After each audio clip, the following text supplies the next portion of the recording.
Hello! Thank you for your trust in our products, and nice to see you want to start working with Kynett. We'd like to explain to you how it works and how to get the most out of eccentric training. First, the Kynett works just like a yo-yo. As you pull on the webbing, the resistance discs rotate first one way and then the other. This way, the webbing winds off and up on the central shaft.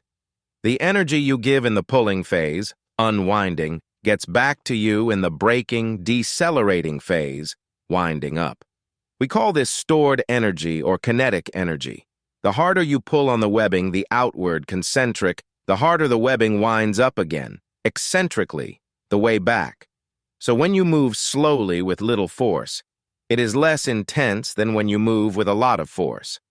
Look at the effect of intensive pulling.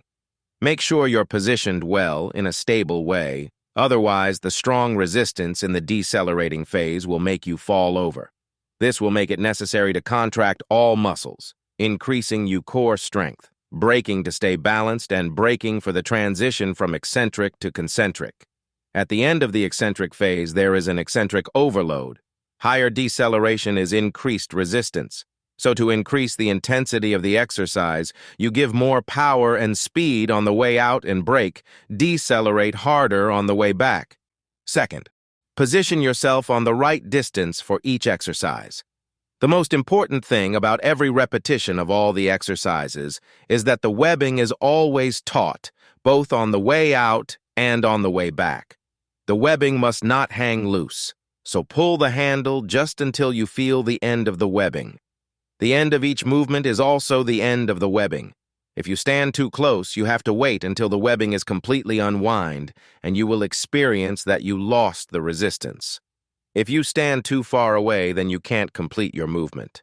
If you're experiencing the end of the webbing too well, rest assured, after some practice, you will find that you no longer notice it anymore, because you will then automatically switch to the eccentric phase a fraction before the end of the webbing itself.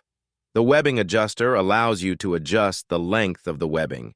If you don't have much space or don't want to stand or lie in a different spot all the time, you can adjust the length in an easy and convenient way.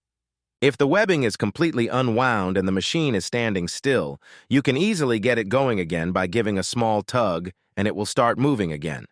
Then build up again until the webbing winds up completely again. Just look inside the Kynett and see how the webbing winds and unwinds on the shaft. In short, consider the following 3 points. 1. What you give is what you get. 2. Getting in the right position. 3. Keeping the webbing taut at all times.